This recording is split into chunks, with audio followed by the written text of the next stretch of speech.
relaciones entre Cuba y Estados Unidos. Los soviéticos proporcionarían petróleo a cambio de azúcar cubana. Esto se produjo en un momento en que la mayoría de los países latinoamericanos no tenían ningún tipo de relación con la Unión Soviética.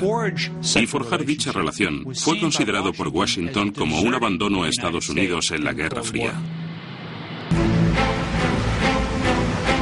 En junio llegó el primer envío de crudo soviético. El gobierno de Castro exigió a las compañías petroleras estadounidenses de la isla que refinaran 1 millón de barriles de dicho crudo. Se negaron. El 29 de junio el gobierno cubano nacionalizó las empresas petroleras.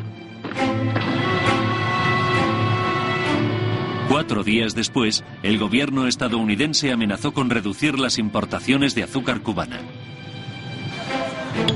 Castro autorizó la expropiación de todas las propiedades estadounidenses. ¿Cuál era la alternativa del gobierno revolucionario? Traicionar al pueblo. Y no lo serías con toda seguridad si en vez de ser nosotros leales a nuestro pueblo, hubiésemos sido leales a los grandes monopolios norteamericanos que explotaban la economía de nuestro país. En septiembre, Castro arremetió contra los Estados Unidos frente a las Naciones Unidas e hizo alarde de su nueva amistad con el primer ministro soviético Nikita Khrushchev.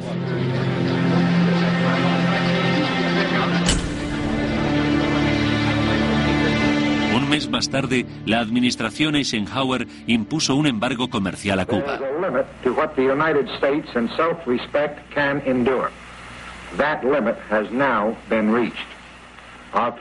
El 3 de enero de 1961, Estados Unidos rompió las relaciones diplomáticas con Cuba.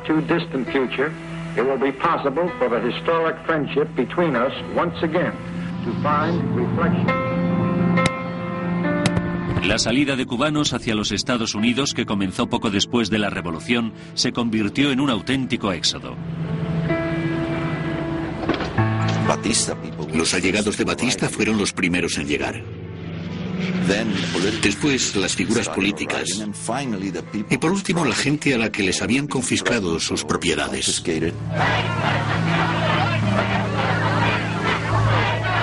Los exiliados cubanos empezaron a organizarse en un movimiento anticastrista y siguieron en contacto con la oposición de Cuba. La mayoría abrumadora de la población que se opuso a Castro en 1959, 1960 y 1961 se había opuesto también a Batista, por lo que se sentía doblemente indignada. Habían luchado por una Cuba libre y democrática. Y lo que consiguieron fue una dictadura emergente, la desaparición de casi toda la propiedad privada y una amenazante alianza con la Unión Soviética.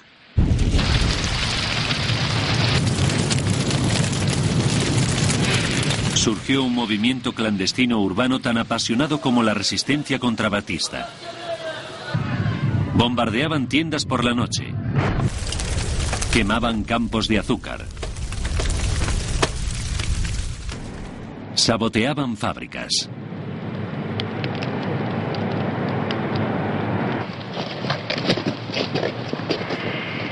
Y en la Sierra del Escambray, en el centro de Cuba, se produjo una insurrección. En buena parte fue una revolución campesina contra la revolución cubana. El gobierno cubano en los años 60 había movilizado 4 veces entre 50.000 y 100.000 milicianos para luchar contra los rebeldes, para limpiar Escambray.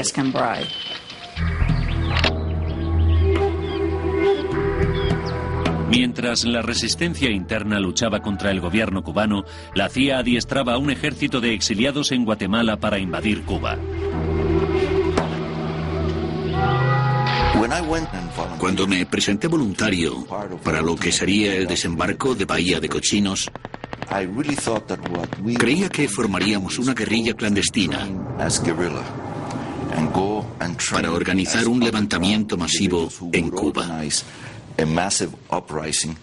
El concepto de invasión cogió por sorpresa a la mayoría de los que participamos en Bahía de Cochinos.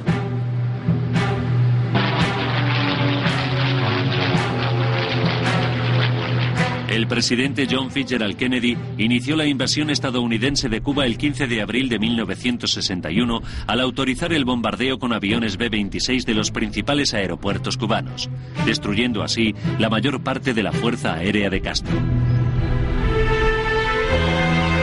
En el bombardeo de los B-26 un muchacho lo hieren de muerte y entonces tiene las vísceras afuera y mete el dedo en la sangre y pone en una puerta Fidel. Llevan eso Fidel. El fragmento de Puerto Fidel está muy impresionado, muy choqueado. Un muchacho de 16, 17 años, un niño que en su momento final de agonía le mostraba su entrega con su sangre.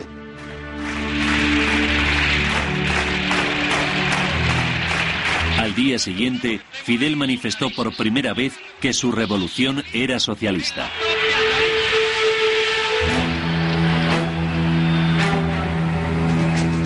De inmediato ordenó el arresto de al menos 20.000 cubanos identificados como opositores al régimen y durante las horas siguientes esperó las noticias con preocupación.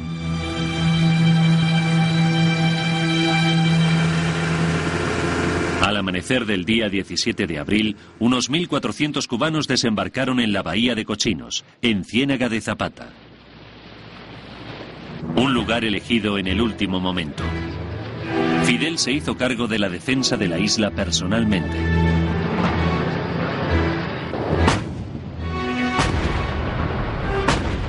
Rodeados por el ejército cubano, atacados por tierra y por aire y sin refuerzos, los exiliados no tuvieron nada que hacer.